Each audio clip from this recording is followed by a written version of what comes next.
Good evening. On behalf of Black Mountain Library, I welcome you to another presentation in our literary series. I am Edna Baines and I serve on the planning team. We are excited to have one of our Swannanoa Valley neighbors for our speaker in this presentation, Dr. Daleah Goodwin. Dr. Goodwin is on the faculty of Warren Wilson College, where she is a professor of history. A native of Indiana, she graduated from Florida A&M University and then received a Ph.D. in history and African American history from the University of Georgia. For her dissertation, she explored the life of an extraordinary but sometimes overlooked Black woman, Miss Hallie Quinn Brown. Over the past weeks, I have been reading Dr. Goodwin's dissertation, and it was fun reading. I really enjoyed that, and I just can't say that about too many dissertations. I know you are also going to enjoy learning about Miss Hallie Quinn Brown. Following Dr. Goodwin's presentation, there will be several questions, and there will also be information on how you can contact her if you would like to know more about this subject. Once again, welcome, Dr. Goodwin. We look forward to this presentation.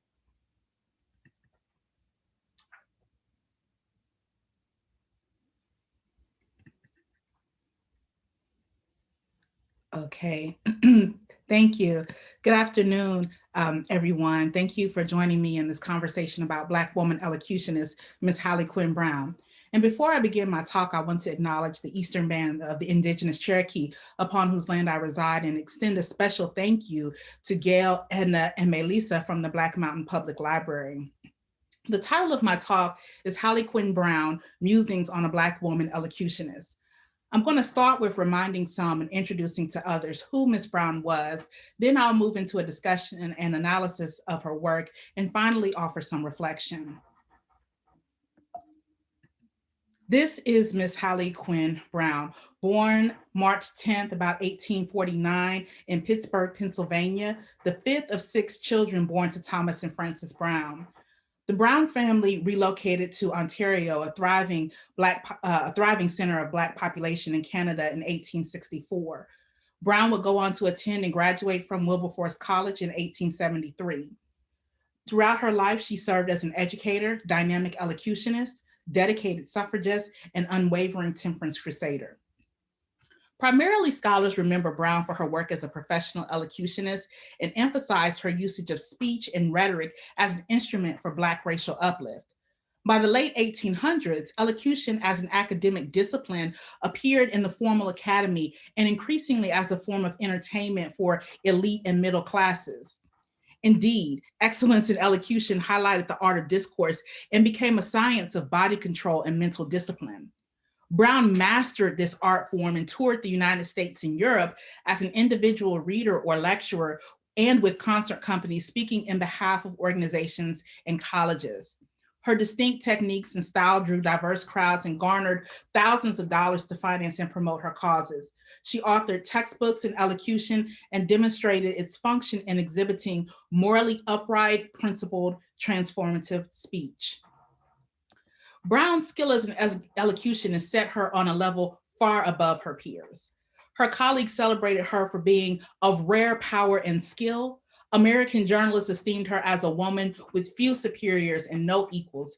Internationally, European newspapers lauded her as one of the finest female elocutionists in the world.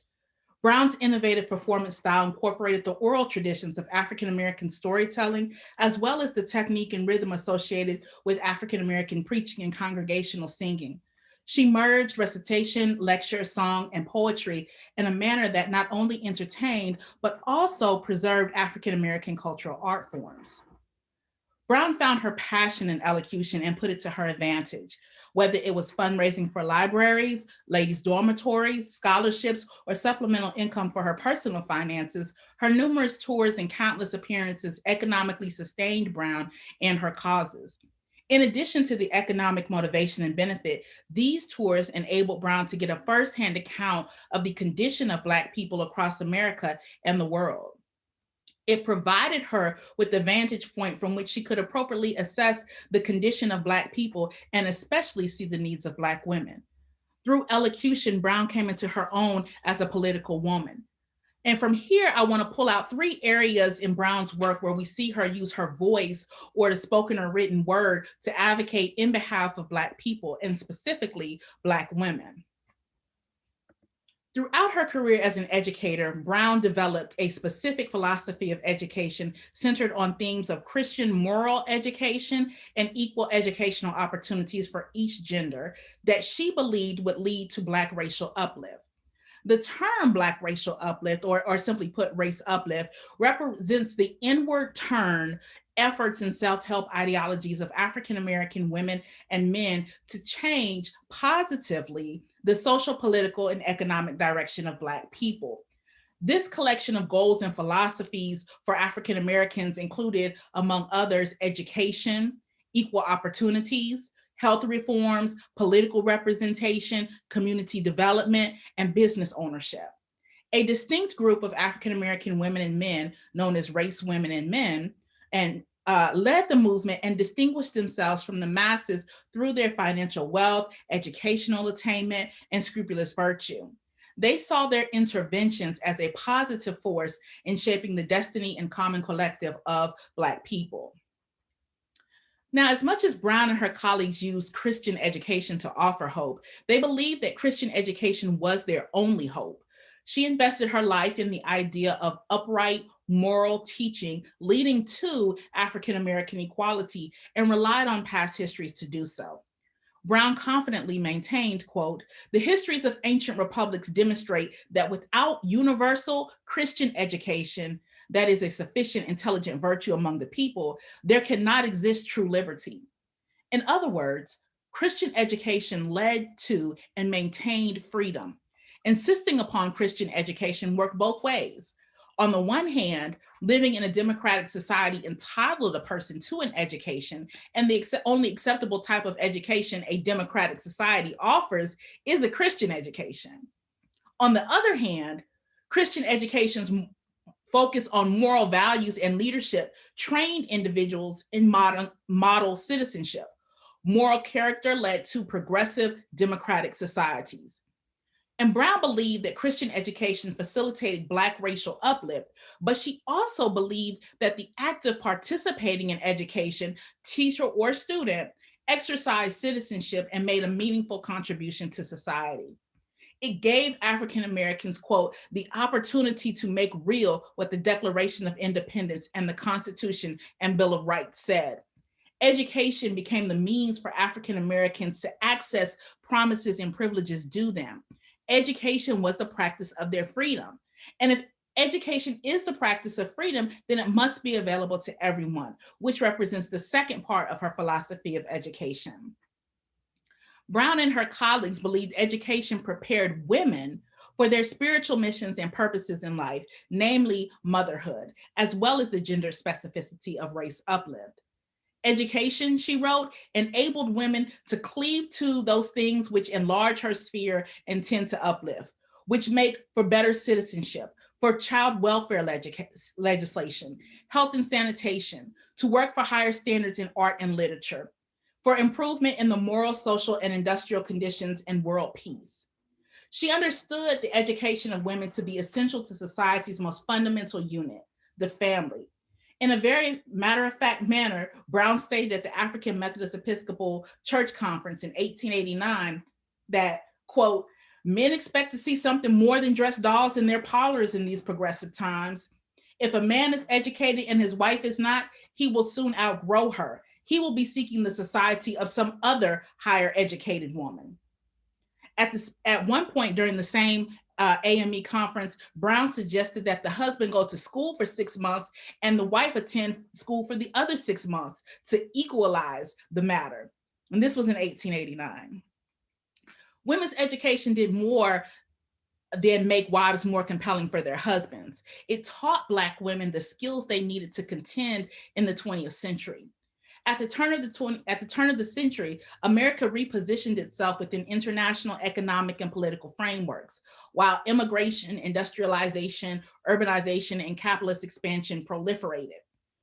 Brown's educational philosophies reflected those advancements and presented new, varied, and necessary opportunities to women outside of domesticity and increasingly separate from motherhood, wifedom as well.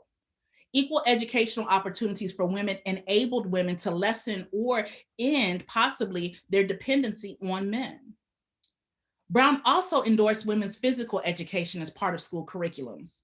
Recalling an episode from her own life after she enrolled in college, a Professor Reverend John G. Minchell told Brown, quote, "You must not do so and so. You must be still. You must be ladylike. You must not act like Tommy. You must learn to be refined. You must not romp and skip."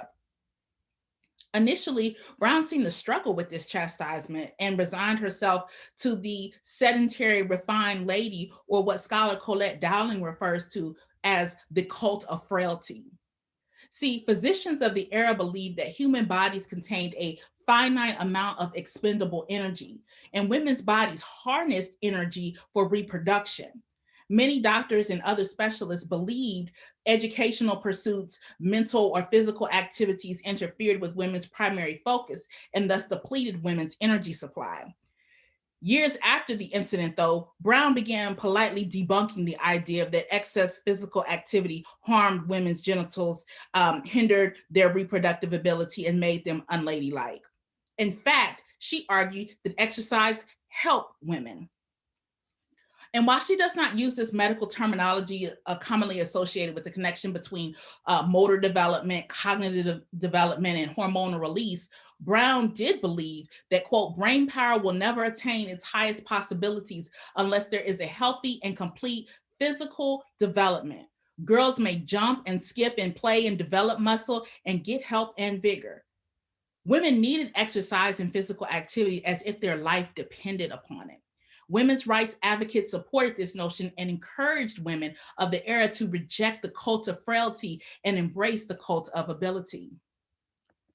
The cult of ability faced many detractors like AME Minister James Johnson, who insisted women's efforts to, quote, masculinize herself lessens her modesty and damages her standing as a woman.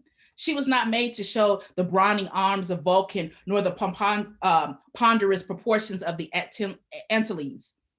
Despite the bicycles do exercise and leisure machine of the 1880s, promises to help women strengthen their abdominal muscles and develop strong leg muscles to improve pelvic tone and help make childbirth easier. Johnson thought that women just, quote, simply didn't look right on it. And he chastised women for drafting on manhood.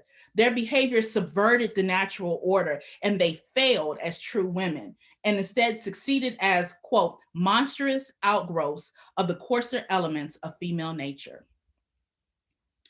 Arguments endorsing women's physical activity occurred alongside arguments to eliminate restrictive physical clothing imposed upon women, such as corsets and girdles.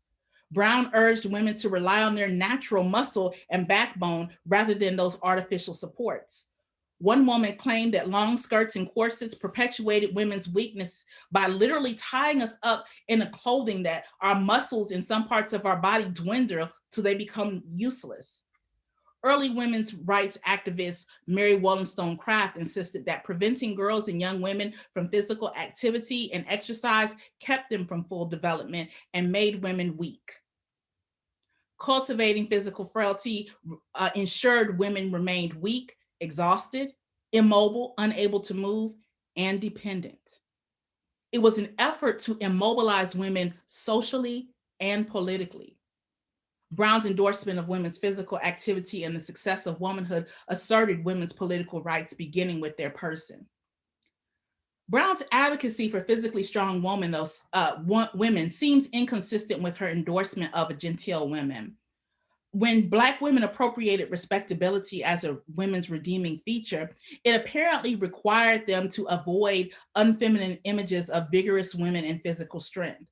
Scientific racism supported beliefs that stripped Black women of womanhood and humanity and classified them as breeders and laborers only. The sensationalized physical strength of Black women then justified their physical and sexual exploitation.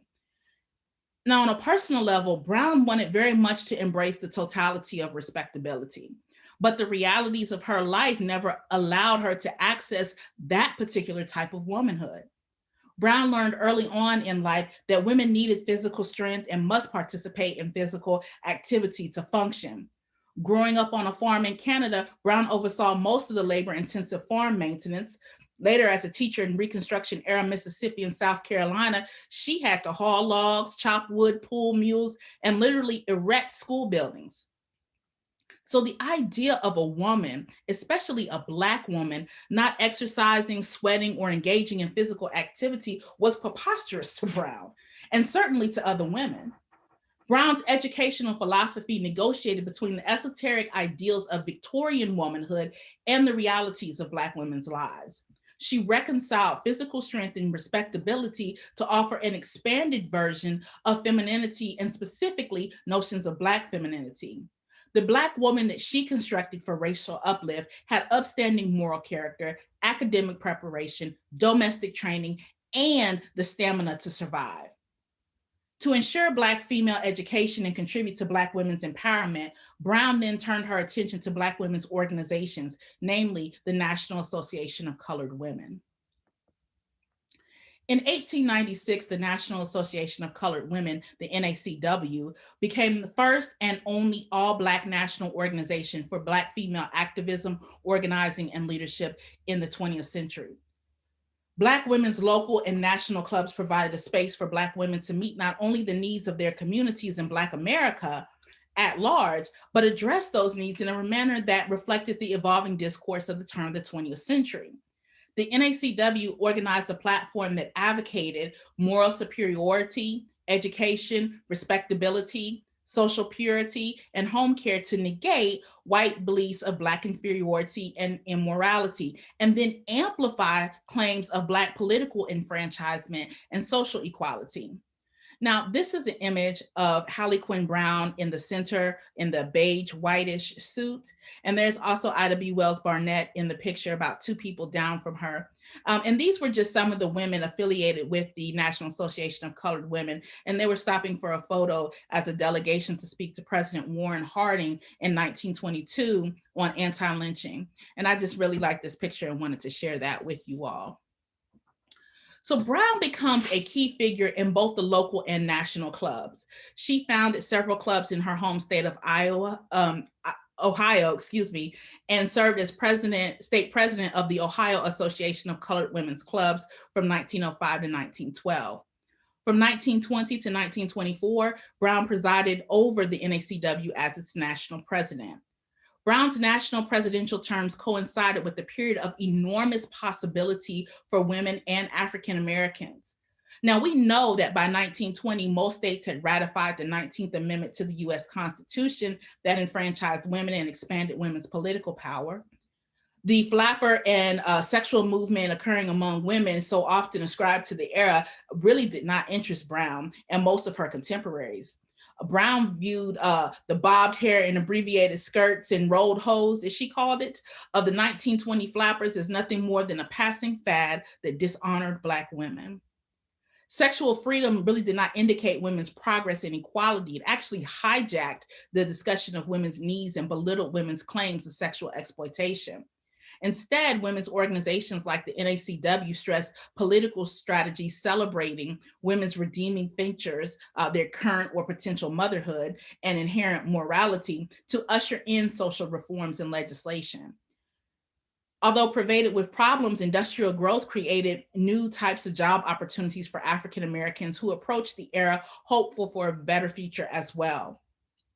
Many Black Southerners migrated to northern cities in search of new employment. African American men's service in the armed forces and the sacrifice of Black women on the home front during World War I demonstrated African American patriotism, but came short of any longstanding legal changes. At the same time, African Americans of the 1920s increasingly turned away from a liberal reform method to a more revolutionary approach in the struggle for civil rights. a prolific movement that celebrated Black aesthetics and analyzed the complexity of Black life in America simultaneously occurred. And so it's in this context that Brown developed a presidential agenda that considered the emerging gender consciousness among women triggered by their access to suffrage alongside ideologies of race progress. During her presidency, Brown reinvigorated the NACW's educational mission. Through the NACW, Brown continued to carry out her educational philosophy with the backing of her fellow club women, many of whom had their own woman-centered emphasis or on education as well. In 1923, she began her largest work in the name of Black female education, a $50,000 educational campaign. As all material objection according to nature laws must decay and pass away, she proclaimed education and access to education for Black women built an enduring monument. And while Brown endeavored to build a symbolic educational monument, she simultaneously worked to tear down another. In 1923, the US Senate granted the United Daughters of the Confederacy, the UDC, a place in Washington, D.C. to erect a monument to the most salient stereotypes of enslaved women, Black Mammy. This is a slide of the proposed monument structure and imagery. The Black Mammy that the UDC desired to memorialize existed both as a real person and as a created figure of the white Southern imagination. Enslaved Black women who served as domestic workers and primary caretaker of white as well as Black children during slavery received the name Mammy. White Southerners in particular perceived them as enjoying this condition of servitude, deferent and loyal. Post-emancipation, many Black women continued as domestic workers and caretakers of white children, but sought to define those conditions on their own terms, causing many white Southerners to long for this Black Mammy. The post-slavery memory of Black Mammy represented a narrative of Southern redemption and projected myth, sentiment, labor, and white supremacy upon Black women's bodies. As president of the leading organization of Black women, Brown denounced the erection of such a monument and image as representative of Black women. Brown countered the claims of Mammy's faithful disposition by referring to her, quote, years of tortured mind and body through generations of oppression and suppression, through subjection, fear of the block and the lash, and through the heartaches and groans in the nighttime of her own lost babe. She was the unfortunate, faithful victim of the white man's lust. Brown commended Mammy, though, for maintaining moral superiority far above her oppressors, especially white women of the South, who Brown argued knowingly participated in Black female exploitation. Brown claimed that the erection of such a statue in the name of tribute, appreciation, and honor would cause Mammy to rise from the dead crying, I asked for a fish, you gave me a serpent. I asked for bread and you gave me a stone. And ironically, the proposed granite monument literally gave Black women, Mammy, a stone. Feminist theorist Marilyn Frye suggested gestures of this type actually reveal oppression. The Black Mammy monument pretended to be a helpful service, but had no practical meaning for Black Americans and actually demonstrated the extreme detachment the UDC and its supporters had from the concrete realities of African American life. Furthermore, the UDC's insistence upon fundraising, politicking, and building a monument illuminated white superiority over African American needs. Brown stated it plainly, though.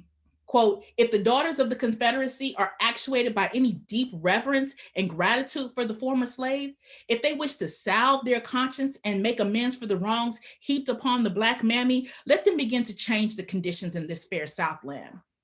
Brown went on to detail a short list of meaningful contributions for the UDC, including a living wage, decent accommodations for travelers and schools.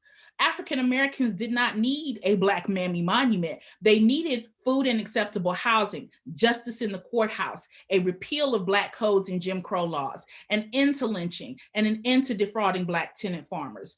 African Americans needed economic empowerment. And Brown concluded that African Americans needed the entitlements of citizenship and humanity, not a, quote, dumb statue to the Black Mammy. Brown's choice of words invites further investigation. Our internationally acclaimed elocutionist knew the politics of language. The very act and audacity of speaking was an exercise in citizenship and practice of freedom.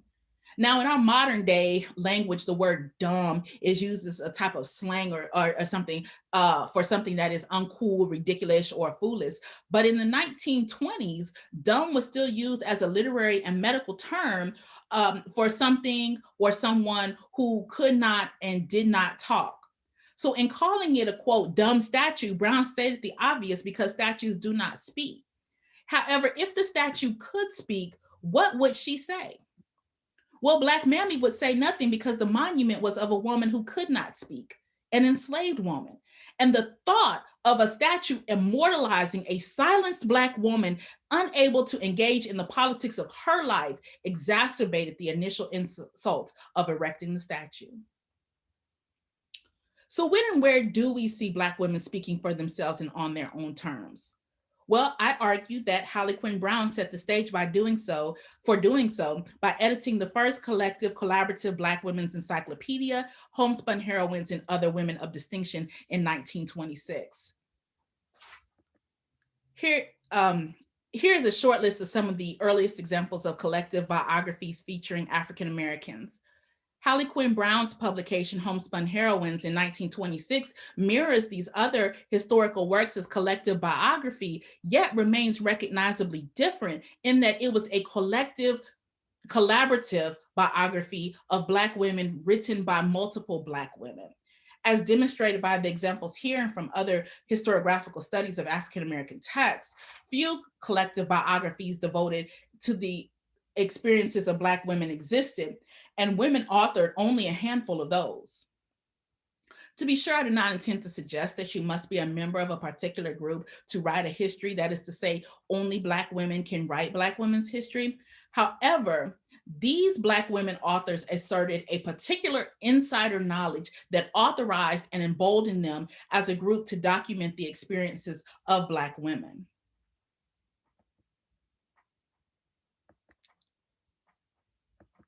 Excuse me, there we go. Okay, this is a list of the subjects in the book, and I've outlined them here alphabetically for aesthetic purposes. In the book, Brown chronologically ordered the subjects by date of birth.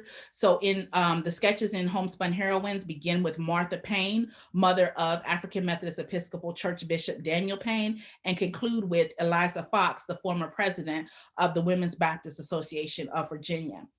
And at the time of publication, some of the women had already achieved national and international acclaim and posthumously retained celebrity, such as Phyllis Wheatley, Harriet Tubman, and Sojourner Truth. Most of the women included in Homespun Heroine achieved national prominence at the turn of the 20th century, such as former president of the National Association of Colored Women and wife of Booker T. Washington, Margaret Murray Washington, and business mogul and entrepreneur, Madam C.J. Walker. For white readers, these biographies may have appeared exceptional and not reflective of everyday Black women's experiences. Indeed, these biographies did not fit into the popular historic narrative about Black women then, and they certainly challenge that narrative now. These sketches did not perpetuate negative myths of Black women. These types of accounts of Black women forced the public to reevaluate their stereotypes about Black women. For Black readers, Brown's strategic use of collective biography made the lives and history of Black women accessible and meaningful.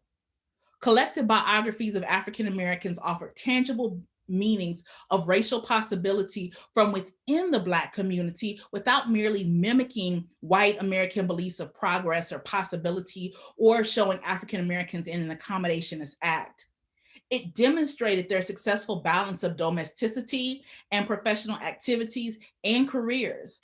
The collective biographies became a powerful, efficient tool for disseminating life sketches and stately portraits of leading, successful, and representative women. It presented the reader with a familiar, approachable reference group against whom character and success may be measured. Equally as fascinating are, as the heroines, are the 28 authors who contributed to this collection. It is this group of under-acknowledged Black women intellectuals who created the field of Black women's history. Their work with Homespun heroines made the space for modern Black women's historical encyclopedia canonical standards, such as Darlene Clark Hines' 3-volume Black Women in America and Jessie Carney Smith's Notable Black Women, and others which normalized the intersection of US history, African American history, and women's history. Homespun heroines and other women of distinction became part of a structured and well-established canon used to affirm identity, personhood, and patriotism. And as a text, it institutionalized Black women as a subject of serious inquiry in American history. Brown captured the ways that race and gender intersect that forced Black women to always negotiate dual systems of oppression in ways that Black men and white women did not. The biographical sketches in Homespun Heroines revealed how Black women navigated oppressive structures and barriers via education, work, service, and respectability, enabling Brown to identify these women and others like them as a specific and independent class. The type of class Brown constructed does not follow a true Marxian economic class formation model, but rather a social and cultural formation model as expressed by Robert Lanning. Lanning surmised a class is comprised of people in similar social circumstances, such as living conditions, the kind of works they do, the comparable position on the larger social divisions of labor. And Brown demonstrated that Black women lived, worked, and loved like all people, but that the conditions under which Black women did so situated them uniquely. And once a class is formed, individuals then develop a class consciousness, that is, an awareness of their place in the system. Homespun heroines, I argue, is the history of a distinct class consciousness predicated on membership in 3 separate classes: woman, their gender; Black, their race; and America, their nation. Black American women's triple consciousness produced a specific reality that necessitated strategic maneuvering to ensure Black women's empowerment. Brown's decision to organize the biographies chronologically according to the subject's date of birth demonstrates her acknowledgement of the historical tradition of Black women's activism and support for women, Black people, and the United States. The organizational involvement, multiple careers, and roles performed by these women demonstrate their efforts to promote an affirmative vision of Black women. The ultimate result, Margarita Lyons held, was the formation of a sisterhood. This included the establishment of reforms, the cementing of bonds of unity, the defense of dignity of our women. And if I may note, it was Hallie Quinn Brown who stated that Black women needed a conference of women, both locally and nationally, to foster closer relationships between women and the contact of sisterly affections. Furthermore, the familiar ties and spiritual kinships forged between the subjects and biographers in Homespun Heroines confirm the existence of a collective commitment to Black women by Black women. As the document and textual representation of Black women's class consciousness, Homespun Heroines used Black women's lives and relationships to politicize their identity and behavior. In conclusion, I've presented a few aspects of the work of Ms. Hallie Quinn Brown and demonstrated how she used her voice through the spoken and written word to advocate in behalf of Black people and specifically Black women. And so through an examination of the work of a woman who worked and stood in the margins, we can see how she inspired people, sought to correct ahistorical imaginings of Black women, how she countered the singular narrative about Black women.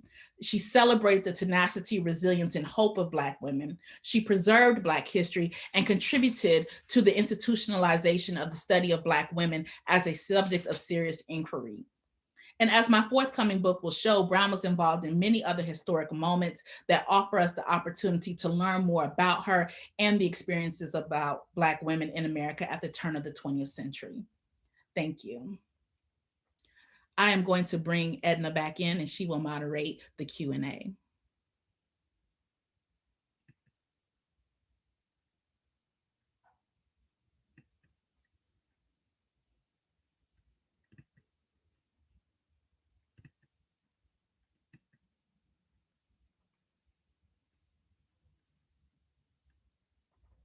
There she is. Oh, I believe you're muted.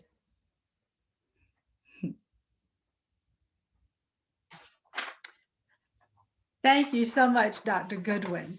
Technology is not my thing, so thank you for your presentation and being so patient with me as well through this.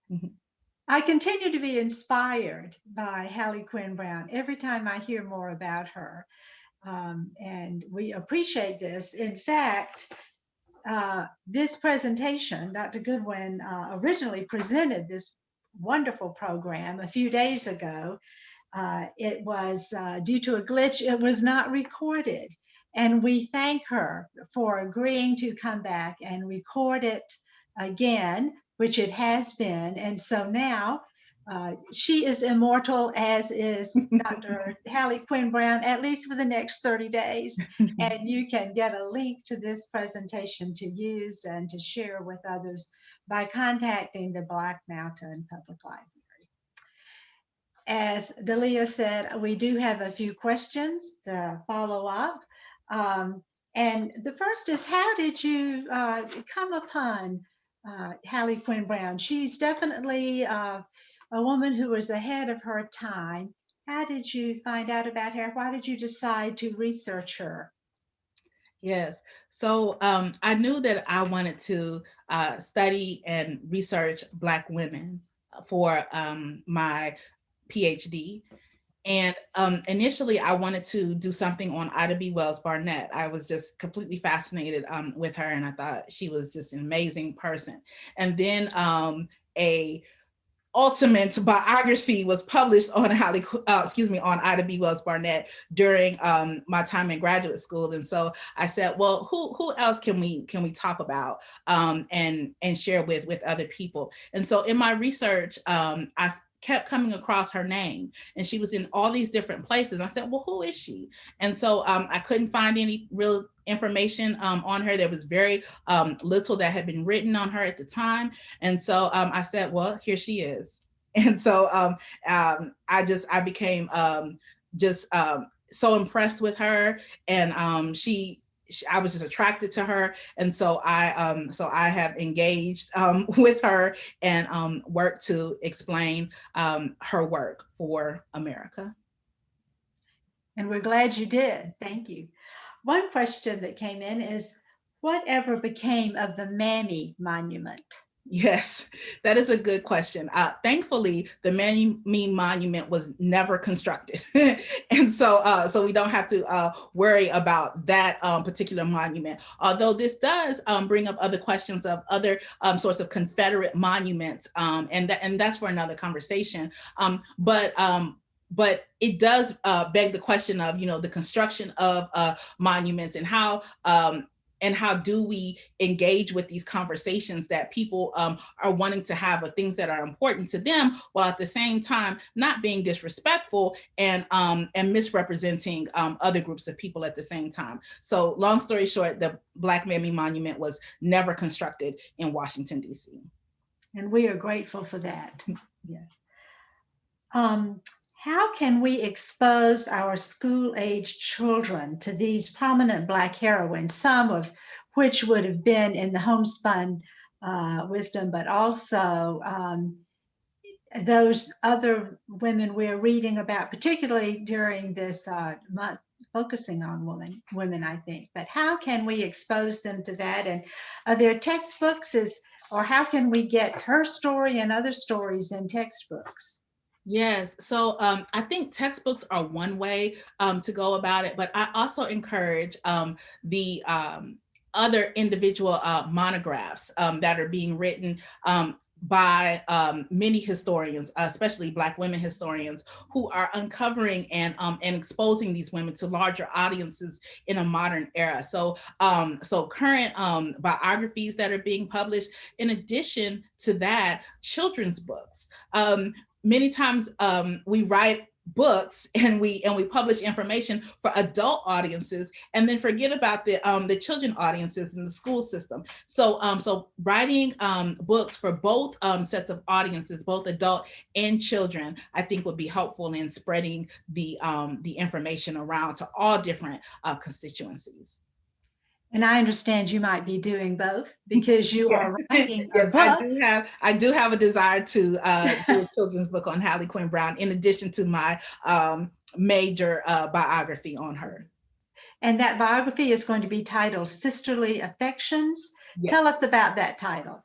Yes. So one of the things that Hallie Quinn Brown said about founding a conference for Black women to meet collectively to discuss their condition in America and the things that they need and desire was, she said that Black women needed the contact of sisterly affections, and I just thought that phrase was so powerful and so beautiful. And so I decided to take that phrase and see how she manifested that in her life, right? And she did that through her work for and by Black women. She was committed to Black women's empowerment, and so she did that for other Black women. And so that contact of sisterly affections really illuminates the work of Brown, why she did what she did. We can't wait for the book to be published, and we can't wait to have a book launch so that hopefully in a year or so we'll have you back, and we'll be celebrating the launch of that book and perhaps a children's version later as well. Thank you so much, Dr. Goodwin. And we want to say thank you to Melissa Presley, who was behind the scenes. She is the head librarian at Black Mountain Library and certainly did so much to help bring this presentation together. As I said, you can contact Black Mountain Library to get the link to that. And in just a moment, Dr. Goodwin is going to put her contact information if you have questions or if you want to invite her to make this presentation elsewhere. You may get in touch with her there at Warren Wilson College. This has been a delightful time together and wonderful learning for all of us. So thank you very, very much, Dr. Goodwin. Thank you for having me. Thank you all for watching. Goodbye.